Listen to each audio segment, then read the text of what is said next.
Hello, Dr. Deb here from the Food Coach Academy. The Food Coach Academy is a new course offering at Rouxbe. And what it does is it brings the food is medicine nutrition piece together with the chef piece, culinary medicine. So it's incredible. What I have spent the last 15 years studying is how do people change their diet and how do they learn, right? And discovered that they learn in modular format. So when a kid goes to school, they're learning a language separate from math, separate from science. So I broke up the 220 food decisions we make a day and the 160 recommendations, nutrition recommendations, and created 10 classes. 10 classes. So fruit, the first one we're going to talk about today, is all about fruit. The whole class is about fruit so that you know how to help somebody when their fruit intake isn't that great. And that's going to be the majority. So listen up.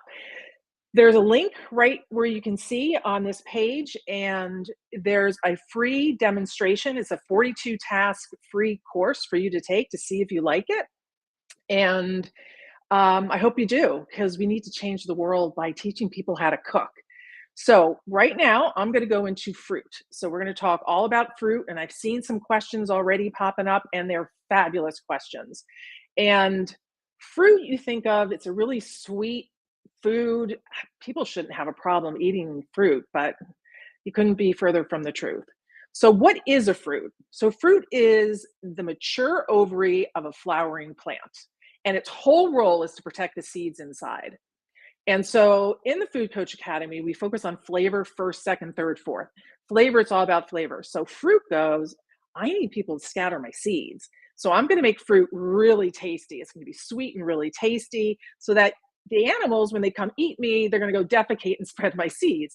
That's technically why in evolution we've got fruit the way we do. So that's exactly what a fruit is. Now, fruit comes in various categories. They can come in a bright orange and yellow, which are really high in lycopene. Then we've got the reds, we've got the blue and purple, we've got the other and the citrus. And each one has a specific, what's called phytonutrient related to it, right? So there are 100,000 phytonutrients, and what phytonutrient means is phyto means plant and nutrient means nutrient.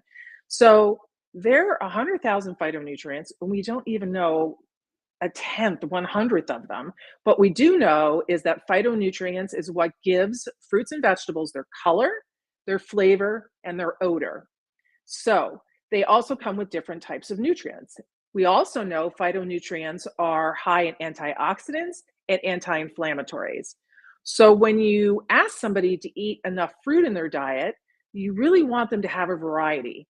And the reason for that is we want them to have a variety of phytonutrients because each one does something separate. So I call them superpowers for kids. Each one, each color comes with its own superpowers. So how many people do you think actually get enough fruit in their diet? And I wish we had a poll that's live. But anyway, I would imagine a lot of you, like I thought, well, most people, 1 to 3 year olds, 75% of them do get enough fruit in their diet. But that is only if you include the juice in with the fruit. You take the juice out, and only about 50% get enough fruit in their diet. When you get to be 9 years of age or older, only 75%, actually 25% of you get enough fruit. When you get to be a teen, we're talking 8%. And when you're an adult, we're talking 12%. That's horrible. It's really, really horrible. So the majority of Americans, we are not getting enough fruit in our diet, right? So we want to make sure that we get enough. And how much is enough? The American Heart Association, the American Cancer Society, and the USDA all has similar recommendations. The USDA says 1 to 2 cups a day, depending on your age and your gender. The American Cancer Society says 1.5 to 2 cups a day. And the American Heart Association is recommending 8 fruits and vegetables. And when you look at the My Plate, that breaks up into about 3 cups of fruit and 5 cups of vegetables a day. So that's what we're looking for, is that amount of fruit in our diet. So, when we eat the fruit versus drink the fruit, we have a completely different reaction that happens in our body. When we take like 4 oranges and pulverize them and the fiber goes out the back and we're left with just the juice, you can sit down and eat this amount of sugar in 4 oranges really quickly. And because there's no fiber, when you drink the juice, your sugar levels shoot up, right? But when you sit down and eat an orange, not many of you are going to be able to sit down and eat 4 oranges at a time. So what we find with the juice is that if I was to give you 200 calories of, let's say, an appetizer before you ate, and then you sat down and you ate your dinner, you would eat 200 calories less of that snack that I gave you, that appetizer I gave you before. But if I gave you 200 calories in a drink before you sat down to eat your dinner, you wouldn't compensate for that. You would eat as much as you would if I didn't give you those 200 calories. So you end up consuming more calories when you're drinking beverages and liquids. So that's a big part of it.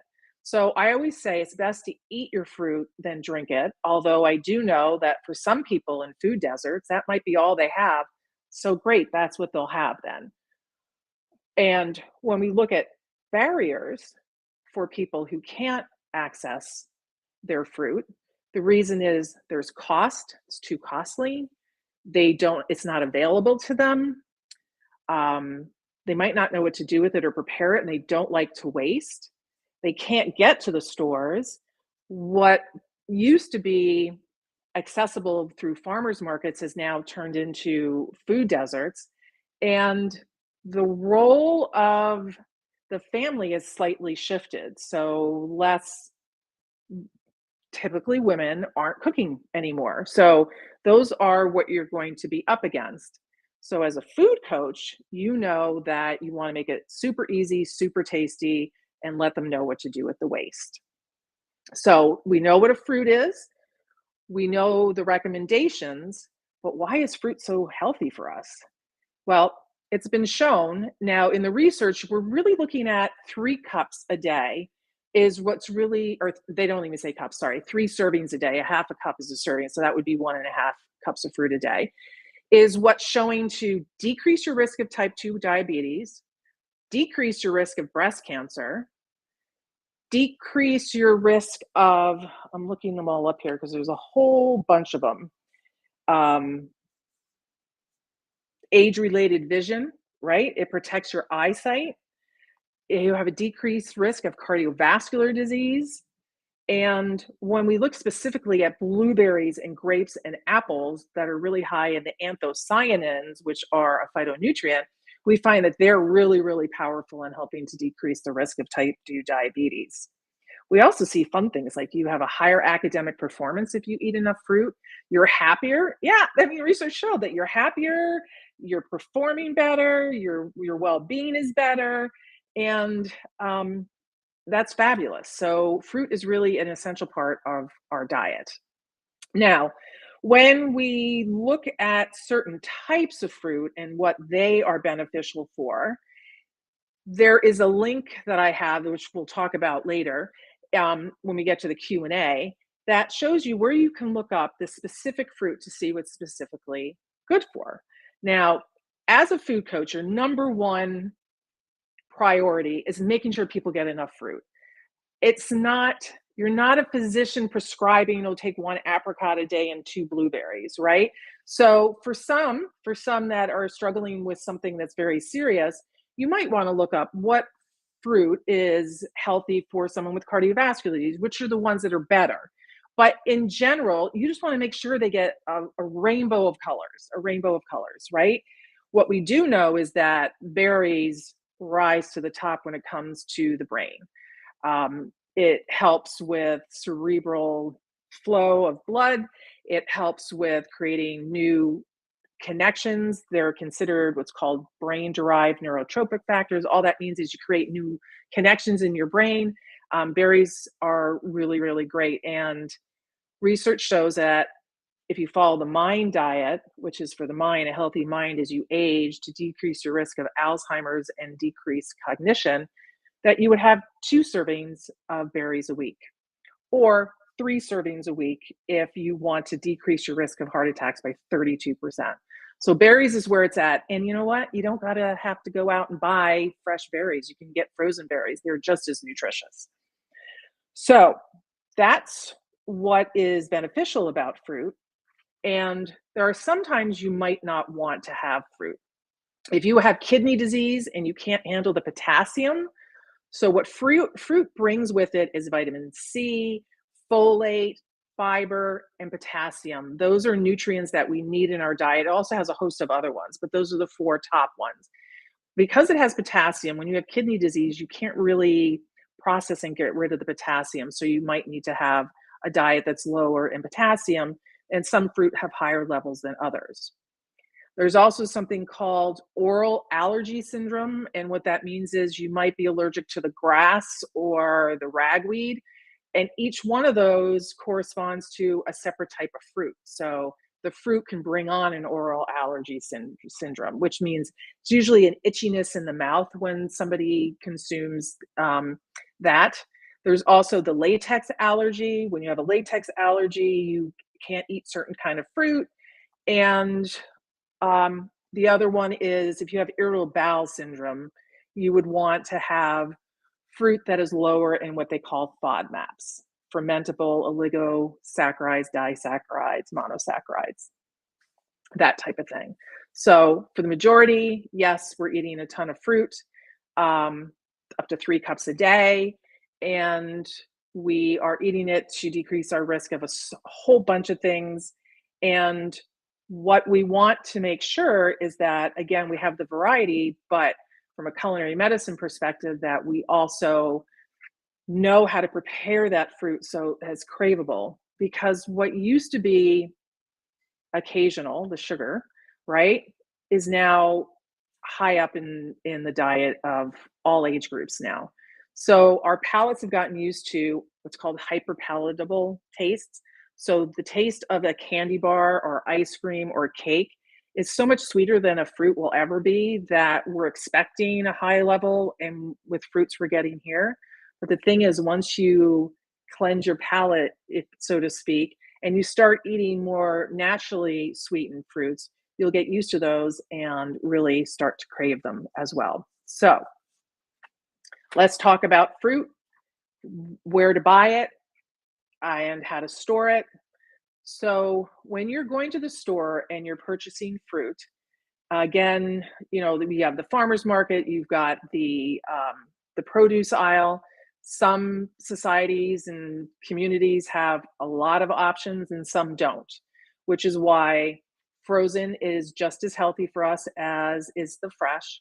And when you're doing canned, just make sure it is canned in its own sauce or water, but not with fruit concentrates and not with added sugar and heavy syrups. That adds too much added sugar to it. So you can get a variety of fruit in canned form and frozen form if you are not able to access it at the store. Now, there are 2 types of fruit. There's the climatric fruit and the non-climatric fruit. So when you ask questions like, well, what do I put together and why when I put the banana next to the pineapple, it starts to rot really fast? Well, there's a really good reason for that. So a climatric fruit is a fruit that ripens after it is picked. And after it is picked, it has a burst of ethylene gas. And that burst of ethylene gas is what ripens that fruit. It softens the cell walls when that ethylene gas hits the fruit, right? So it turns the starch into sugar, it starts to get softer. So if you put, and I'm going to read the list, but I also have a handout as well, apples, avocados, bananas. Most of us know about bananas. Don't stick a banana near anything unless you want it to rot pretty quickly. Peaches, pears, and plums, mango, papaya, and tomatoes. That's a fast gas release. And those fruit, once they release that gas, will ripen. And then, like, you can put the apples in the refrigerator, you can put the avocado in the refrigerator. Bananas aren't going in the refrigerator, but pears, plums, and peaches, once they are ripe, you can stick them in the refrigerator. And tomatoes always stay out, or else they're not going to taste like much of anything. And then we have our non-climatric fruit. And the way that fruit gets its sugar, it's through its parent its parent gives it its sugar. So it doesn't need a burst of ethylene gas to make it ripe. It is going to only ripen on the vine when it's connected to its parent. So that's all your berries. It's your citrus, it's your grapefruit, lemon, and orange, it's your grapes, it's your melons, it's your pineapple. So when you're storing fruit, this handout that I have will show you which ones you leave out, which ones you leave out until they're ripe and you stick in the fridge, and which ones you stick in the fridge all the time. So, and you don't want to put things together, the non-climatric with the climatric fruit together, because that's going to be a problem. Yeah, totally be a problem. So let's go and look at some cooking techniques that we can do. So I pre-cooked some of these fruit. I roasted apricots. Why? Because apricots were at Trader Joe's and they were a great buy. I was like, oh, I want to try roasting some of those. I grilled some fruit. I poached some fruit. I was busy beaver this morning. So we are going to make a fruit salad, and I'm going to go into the culinary techniques that help to amp up the flavor of fruit, right? There are some culinary techniques that are very, very essential when we're working with fruit. So just give me a second to switch over the camera to the other camera where we will have a shot of my cutting board. All right, so here I am with my cutting board, and what we're going to do first is we're going to make a fruit salad, because a fruit salad is something that totally exemplifies what the culinary tips are. So I am going to take some strawberries. When we're looking at fruit salad, and watch what I do here to take this out.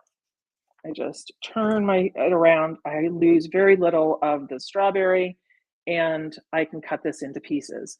So when I'm choosing fruit, I want there to be a variety of flavors, and I want there to be a variety of colors and textures. But all the pieces should be about the same size.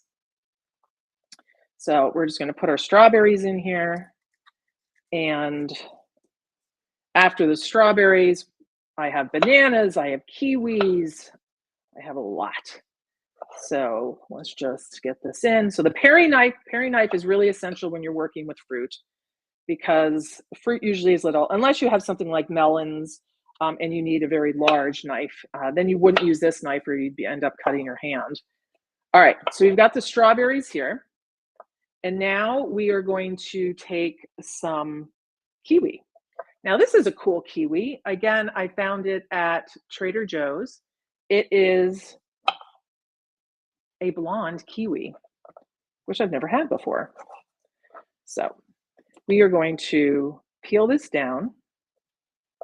If this was a little riper, I could use a technique with the edge of a spoon to take the skin off, but it's pretty, the texture is harder than what would enable me to do that. So we're making the fruit salad. So as I said, couple of techniques. Fruit salad, we're looking at different textures, we're looking at different colors, different flavors. Some are more bitter, some are more sweet, and they're going to all play off each other. All right, so here we go with the kiwi, and I do have some blueberries, but it's not out, so I am actually going to do something wild. I'm going to take these, can you hear that? These dried blueberries that I got at Trader Joe's, and I'm going to throw them in there. I'm just going to sprinkle them in there. Why? Because I can. All right, let's try an apricot with that. So the apricot has a pit that's really easy to come out when it's ripe, and we're going to put some apricots in there. And just going to use a spoon or my hands, which are totally clean. Now, all right, so we're going to start here with the fruit salad. Tip number 1, the lemon. You must, listen to me, must have acid when you're working with fruit, because it is going to make it pop. So I want you to do this sometime this week. Make a fruit salad. You see this has many different colors in it. And then I want you to try it. Then I want you to add some lemon zest to it. You don't need a lot, some lemon zest to it. Then I want you to try it after you add the lemon zest to it. Let me know how that goes. And then after you do that, you'll be like, wow, that was impressive. Then what you're going to do is you are going to zest some lemon over the fruit salad. And you'll be thanking me for years because the taste with the lemon zest is incredible. So you can see here that we've created a fruit salad that has many different textures and colors, and voila, who wouldn't like to eat that for dessert? So there's our fruit salad. Texture, taste, we've got acid on there. That makes for a great fruit salad.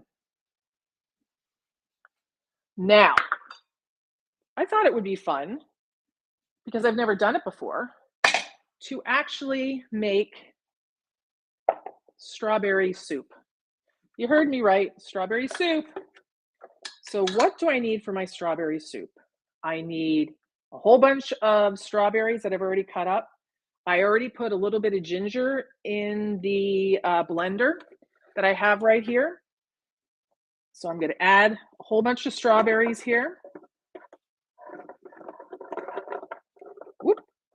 They go bouncing. All right, here we go. We've got our strawberries. And then it called for a half a cup of orange juice. Well, again, I was at Trader Joe's, so they had an orange peach mango juice. So I'm always thinking flavor. Where can I add extra flavor? If it calls for something like orange juice, but I can find orange mango, well, why wouldn't I do that, right? So I am going to blend this up. And I want to taste it before I add the yogurt, because they call for some yogurt, but I just want to see what it's going to be like without the yogurt first. So, all right, plug your ears. We don't know how this is going to go.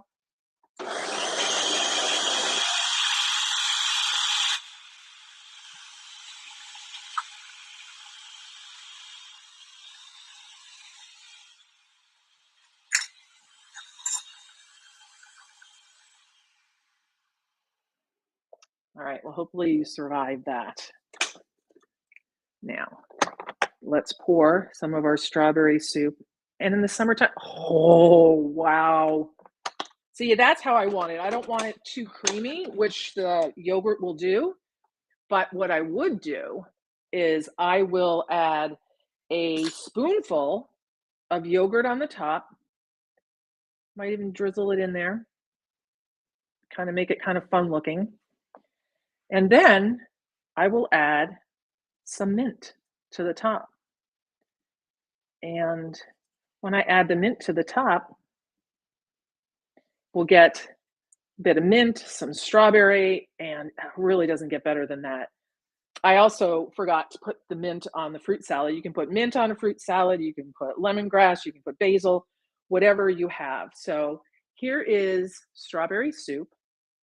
And because I've never had it before, I am totally going to try it with you right now, and I'll let you know.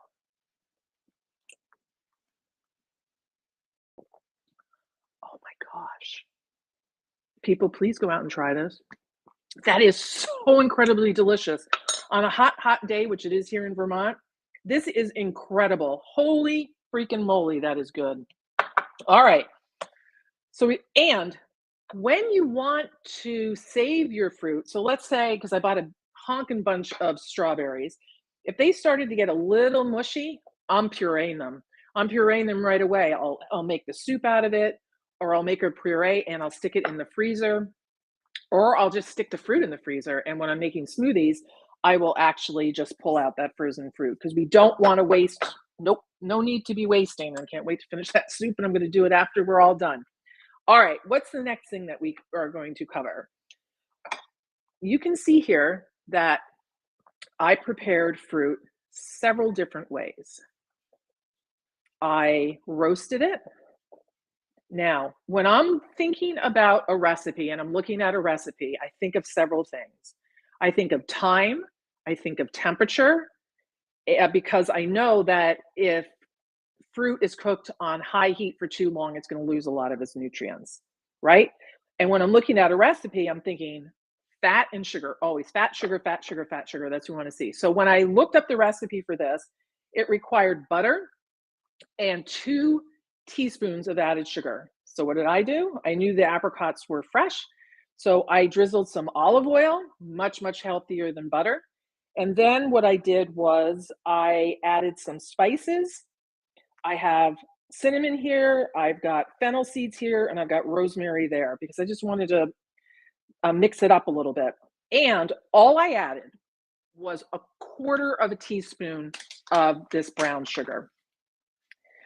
Now, sugar is sugar is sugar. Whether it's the brown coconut sugar, yes, it has a lower glycemic index. Doesn't really matter too much. It's still 4 grams of sugar in a teaspoon. But all I used was 1 to 2 teaspoons on this. So this is our roasted apricots. And I want to show you how to plate a fruit dish. Because when we're talking about fruit, it could be a dessert, it could be an appetizer, it could actually even be a meal. So what I want to do here is I want to plate these apricots on a dish. Oh, this is incredible. Oh, it's so ooey gooey and delicious, right? And if you add some protein to it, like nuts or cheese. Let's see, what do I want on this? I have walnuts, I have pistachios, and I have pecans. I think the pistachios are going to go really well on that. So I'm going to add some of this. What else do I want on here? I could put some other type of fruit. So I might do a little contrast. And here I have a grilled apricot. Now I can put sour cream on here and just a dollop, but I am actually going to just put a little bit of yogurt on this to dip it in. And one of the last things I'm going to do, and I'm going to teach you how to make this. This is a raspberry puree. This is the simplest recipe on the planet. You take 1 bag of frozen raspberries. You take 1 tablespoon of jam. And you do a squirt of lemon. You cook it for just about 5 minutes. And then you puree it with one of the immersion blenders. So I am going to just add that there. So here we go. We've got some crunch. We've got some contrasting flavors. And I cannot wait. I actually invited my neighbors over and said, hey, we're going to have a lot of fruit. Come try it out. So here's one of the dishes. There we go. All right, so we've got our roasting down. I do want to talk to you a little bit about the bioavailability of certain nutrients. So when you overcook, when you boil anything, you're going to leach the water-soluble vitamins and maybe some vitamin A and maybe some magnesium or potassium into the water. So you want to make sure that you don't boil fruit, that you can poach it. And I've got a couple of poached fruit right here. And I'm going to rinse my spoon off. So this is interesting. So when you poach, it's just a very low boil, so you're not going to lose as many nutrients. So I poached fruit in one of 2 ways. I did one where I kept the skin on. So I have an apple here where I kept the skin on. And I poached it in a blueberry juice. Why? Because that sounded cool. And I added some peppercorns to it, and I added some cinnamon sticks to it. And I just let it cook. Now I want to show you something, right? And this is an experiment, right? So this kept its shape.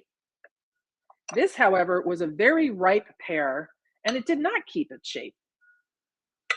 When you are poaching, if you want to keep the shape of the fruit, you would add more sugar. But I don't really care because I'm not going to use more sugar because it's not healthy for me. But what I will do is I will add it to a plate and I will put some crunch in it. I'll put some walnuts here. I might even drizzle a little bit of syrup on top of here and maybe do a little more cinnamon. And if you wanted to get creative, you could either do some lemongrass and some microgreens. So there, okay, just back over. All right, I heard that it froze. Oh, let's see if we can do this. Can you see this? Okay, the poached fruit is flying around everywhere. So let's just see if the other one has stopped freezing. And it didn't stop freezing, which that's horrible. It didn't stop freezing. Um, let's see. Here we go. This looked really good before it slid off the plate. So we've got some microgreens, some lemongrass, we've got some walnuts, and we've got poached fruit. So delish. Now, always something, right? In the summer, always something. So what we did was we created the fruit salad, the strawberry soup, and we plated and we pureed. So that is some of the recipes you'll learn about in the Food Coach Academy in the fruit course. There's also a textbook that goes with it. And so when you're thinking of fruit, again, you want to think flavor, flavor, flavor. You increase the flavor by acid. You increase the flavor by choosing a culinary technique. So I knew when I was going to roast those apricots that they were going to caramelize a little bit because that's what happens when you roast fruit. They're going to caramelize. So I didn't need that extra sugar because I was going to get it out of the caramelization by cooking it. So you can choose a cooking technique to increase the amount of sugar taste that you have in your fruit products. So you've got the acid, you've got your culinary techniques, and you can pair it with other things. A little bit of salt brings out, like a tiny bit, I'm talking just a couple of specks of salt, will make your fruit pop. Again, that's another challenge. Try that. Next time you're eating watermelon or something, just do a little bit of salt on it and see how it is. And the fourth thing is contrasting flavors. So when I was in San Antonio helping the Children's Hospital build a teaching kitchen, I was really surprised because there was like what looked like an ice cream truck, but it wasn't an ice cream truck. Nope. And it had this little cone, and in it was a fruit salad, and it had they sprinkled chili on it. Now, those of you who know this are like, duh, Dr. Deb, how did you not know about it? Well, I didn't know about it because I've lived in the Northeast my whole life. But holy moly, was that good. So I came home and I cut up some watermelon and I dipped the edge of the watermelon in a little bit of chili powder. And then I grilled it. People, I wish you were around because I'd be feeding you all the time with discoveries and new things. Because that's how you learn. You learn by trial and error, right? So now you know how to work with the culinary techniques to make fruit sing. And I think now is probably a really good time to take some questions because I know you guys had a lot of really good questions. So I go over to the questions page. And Donita, my favorite food coach in the whole wide world. Yes. Donita is one of our food coaches. And within a month of taking our academy, she's already out there in the neighborhood showing people how to put together beverages. I think that was her focus. So they were doing smoothies and all sorts of things. Donita, love you, Donita. Anyway, okay, so she's asking how much is too much fruit and which fruit should be avoided or limited. So 2 to 3 cups of fruit a day is where you should really stay. And the fruits that should be limited or avoided are those if you're suffering from any of those ailments I talked about, right? If there's a problem with your kidney, if you have irritable bowel syndrome or oral allergy syndrome or latex allergy, then you want to think about the types of fruit. So that would be the reason I would avoid or limit fruit. And I'm just going to go on top of that for a second because I know several of you asked about, do I need to eat fruit by itself? Because if I eat fruit with something else, it's going to rot in my stomach. It's not going to rot in your stomach. Our bodies don't work that way. So you don't need to eat fruit separately from other meals unless you, the individual you, has trouble when you have fruit with something else. There's the individual, there's the rule, and then there's the individual, right? So I always respect an individual's reaction to food and what their body is telling them. That always trumps what the science says. So the science says you've got such an acidic environment in your stomach that nothing's going to ferment, number one. And the if you have protein or you have fats, that's a completely different enzymes to break those down. So it's not going to affect your ability to break down the sugar in the fruit. So you can food combine unless you feel better when you don't. All right. So that's Danita's question. All right. So now we have a really great one from Lori. How do nutritional values change during food prep of fruits and veggies? I imagine fiber and mineral content doesn't change. What about antioxidant and vitamin values? Eat them quickly, don't store them. A lot to unpack here. So, when you were cutting up fruit, there was a study done, I want to say like 2016, that showed that when you cut up fruit, you don't lose much nutrition at all. Now, it depends on how sharp your knife is, though, right? If you use a very dull knife, you're going to lose some vitamin C and you might leach some of the minerals come oozing out, right? Because you're damaging that fruit. So maybe some potassium and maybe some magnesium leached out. But you can definitely chop up your fruit. You can, but you want to store it in the fridge if you're not going to eat it right away. And you can store it in the fridge for a couple of days. And as long as it's cool, it will retain its nutrients. What nutrients do not like is air, light, and heat. So you want to keep fruit cool, away from the light, and you don't want to heat it up too much because each one of those in and of itself will decrease the amount of nutrients that are found in the fruit. So yes, fiber, not fiber, but minerals do. So if you soak cut fruit, you are going to leach out your minerals. You're going to leach out the B vitamins, the vitamin A, and the vitamin C. So eat them quickly, eat them mindfully, but I don't think that's what you meant by that question. You don't necessarily have to eat them quickly if you store them in the fridge and maybe you buy some that aren't ripe so that you're not having to do that. You could store them if they're going bad quickly, and you can store them in the freezer. So, yes, you can store them. So, I believe I answered that question. If I didn't, please write another question as a follow-up. But thank you for that. That was a very good question. So now we have Teresa, who's the coach in the CDC, I want to say diabetes prevention program. And participants are always asking about what are the lowest sugar glycemic index fruits for diabetes. So there is a link I put up there to the University of Sydney. They are the ones around the world that are doing the most work in the glycemic index. And you can actually go here and search different fruit to see what the glycemic index is. However, I did look up what the American Diabetes Association says on fruit and glycemic index, and they say as long as you eat fruit that doesn't have added sugar, fruit is a part of a healthy diet with someone with diabetes. With dried fruit, however, you have to eat less of it because it's higher in sugar. All right.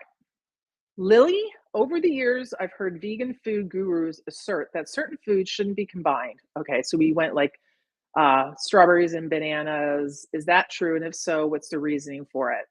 So I did do some digging, and I think this comes from some Ayurvedic principles that were developed like 4,000 years ago.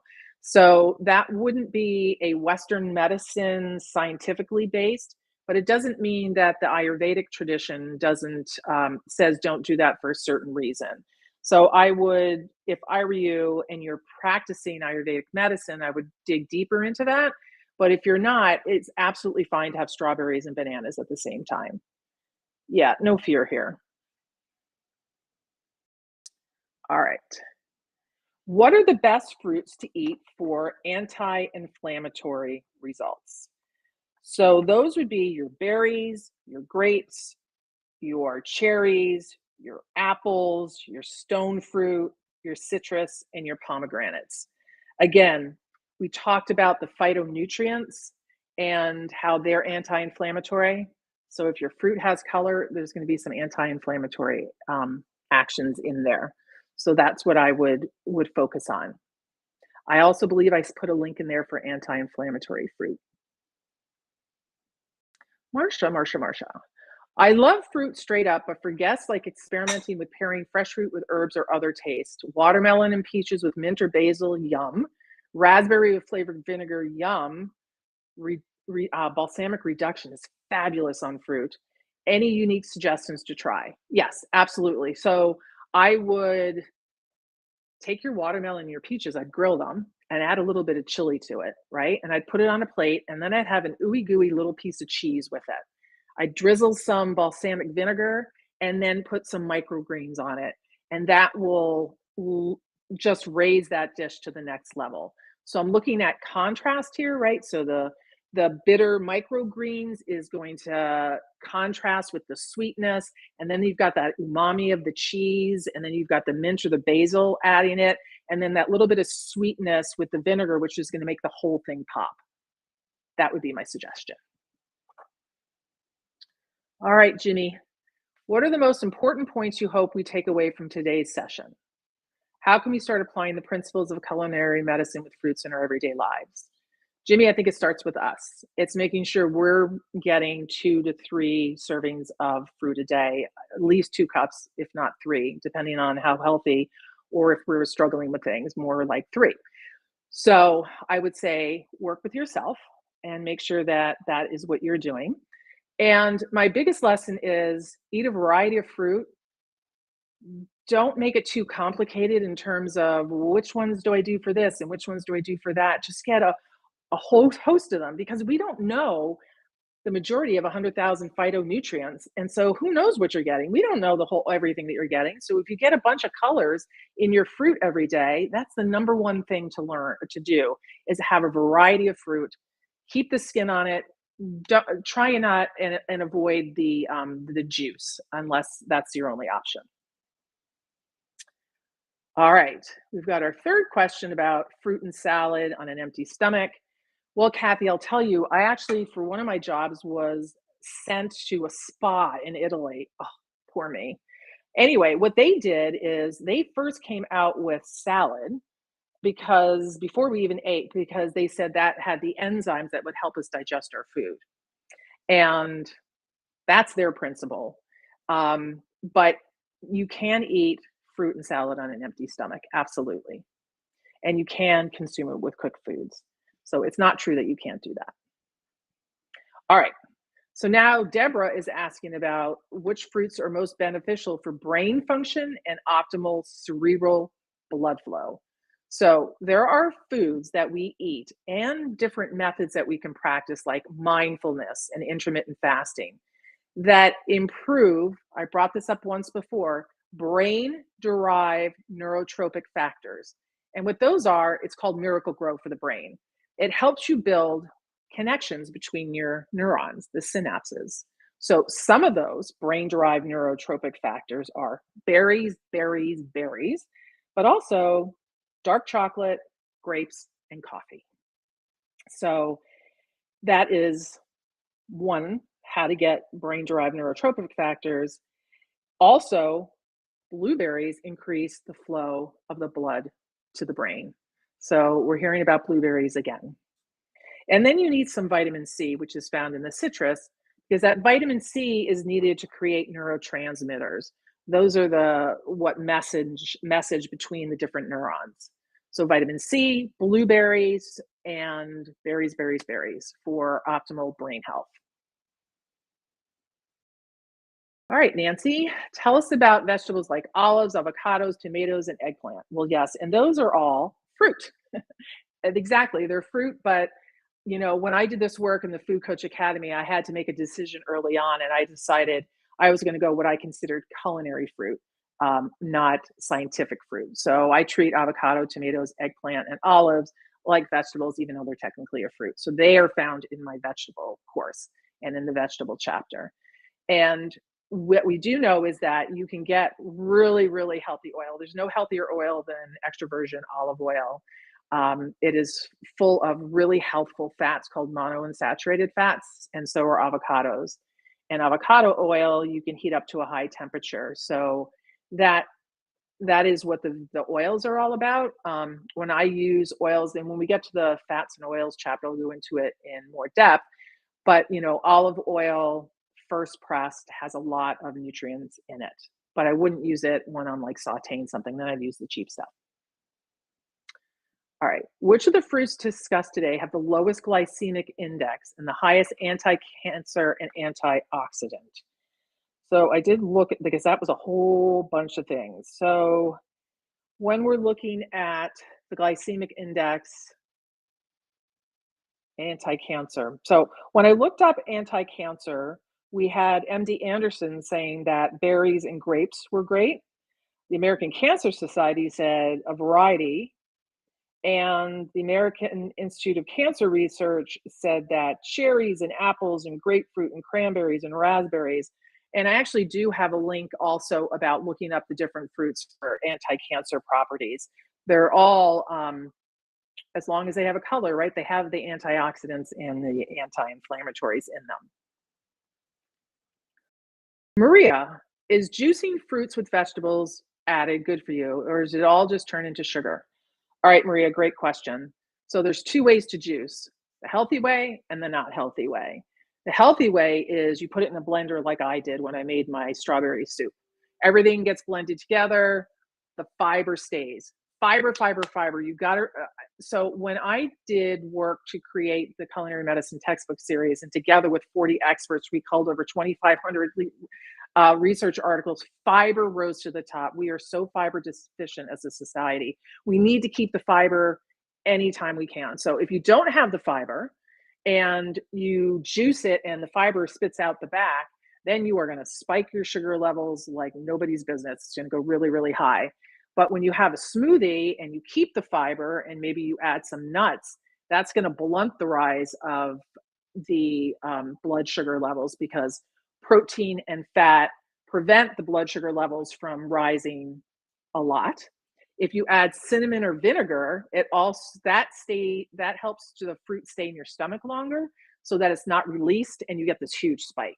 So cinnamon, vinegar, and definitely smoothies, not juicing. All right. Kristen, as a fruit lover, I use a lot of berries. Do you have any tips on getting the seeds out of blackberry and blueberry dishes like a marmalade? No, I don't, because that's where the fiber is. So I keep it in. Um, so, I mean, you could strain it, but you're not gonna you're gonna have a mush. So if you want to make a marmalade, I say keep the seeds in. That's where a lot of the health lies. Is it true you're not to store fruits and vegetables together, Alice? Yes, because we're back to the climatric versus the non-climatric fruits. There are certain fruits, that the ones that have that burst of ethylene, that you don't want to store with other fruits and vegetables. Kristen, is there a natural and healthy way to sweeten a jam? I really wish I could tell you yes on this. I've tried and tried and tried and tried, and I've gotten used to a thinner jam. So I make this red pepper jelly jam with chilies in it about once a year, and it lasts all year. And I don't really care that it's not thick. It's kind of like in the middle of thick and a liquid, and I've gotten used to it. But no, what what you need for jam is it's again, that's like a formula. You need this amount of sugar with this amount of fruit in order for it to, and this amount of pectin in order for it to congeal. So you don't need a lot of jam. Fruit seems to require some pesticides applications. How do you clean fruits to minimize this as we can see consume more fruits for their health benefits? Brian, I always go to do science, consumer science for the public interest, and they have their Clean 15 and their Dirty Dozen. And I try and shop as much as I can with the Clean 15. When it comes to pesticides, you can, um, again, if you soak your fruit, just make sure that the skin's on so that it's not exposed to the air. right? And you can get the pesticides that reside on the outside of the fruit, but pesticides also go inside the fruit, and there's nothing you're going to do to take those away. But what science says again and again and again is that eating a diet full of fruits and vegetables, even if they have pesticides, is more beneficial than not eating fruits and vegetables. And we just live in a world, I'm sorry, that has lots of pesticides, and I wish they'd stop that. All right, I think that is all the questions that I have. Patrick, if you have any others, let me know. Oh, refresh my page. There we go. Let's see. Diane, do fresh and frozen fruit have the same nutritional value? Pretty much, yeah, because what happens is, well, it also depends. Frozen sometimes has more because when a fruit is picked, it starts to lose some of its nutrition. And if it takes 3 days to get to the store and it takes you 5 days to buy it, you've lost like 8 days worth of nutrients. And whereas when they flash freeze fruit, it's the nutrients are flash frozen within the frozen. So yes, they have similar nutritional value, equal if not more in the frozen. Is it necessary to clean organic fruit, and what cleaning products do you recommend? I just use water and a scrubber. I just use this little scrub brush and some water. I don't go for any of the soaps. Some people use vinegar, white vinegar, which you could use, but I tend to always just wash it with water. All right, the latex allergy in fruit. So latex allergy, all right, if you have a latex allergy, half of you are also allergic to bananas, chestnuts, and kiwis, peaches, tomatoes, bell peppers, and potatoes. Why? I have no idea, but that's what it is. I hope you don't have a latex allergy, but if you do, definitely look up those that you could. And again, it's 50-50 shot, Peggy, whether or not you're going to react to, if you do have it, to the bananas and the chestnuts and the kiwis. All right, Teresa, when I make a fruit salad, I do a mix of berries along with mandarin orange, kiwi, and pineapple. Love it, Teresa. You've got the different colors. I think you got every color in there. You got the green, the yellow, the orange, the blues. Well, you just got a phytonutrient super dish. That's delish. Very good. Okay, Teresa, if you don't add lemon juice and you don't add the lemon zest, I do want you to try it and get back to me. Thank you. Why the lemon juice and zest? It's about flavor, flavor, flavor. Annalise, I think that's how I pronounce your name. Try it, and then you'll know why. So, acid brightens the flavor of food, whether that's a stew you're making, or it's a fruit salad, or it's steamed vegetable. Acids brighten the flavor of food, it brings it up a whole new notch. So, that's why the acid. Why the zest makes it get so much better? I have no idea. It just does. All right. Diane, does dried fruit have the same nutritional value as fresh fruit? This is a good question, Diane. So, nope. And it has a lot more sugar because you could sit down and eat a plum and you'd probably fill up. But if you sat down and ate a bunch of prunes, you're going to get more fiber from the dried fruit. But the drying process, you're going to lose a lot of your, at least your water soluble vitamins in there. Dried fruit, again, higher in fiber. I mean, yes, higher in fiber, but also really high in sugar. So you got to watch that. All right, 254. I hope you all enjoyed it. Try the free class because it's amazing. We we did this with Rouxbe and a motivational interviewing company, and it really is to empower this generation to learn to cook again. All right, have fun with your fruit. Let me know how it goes.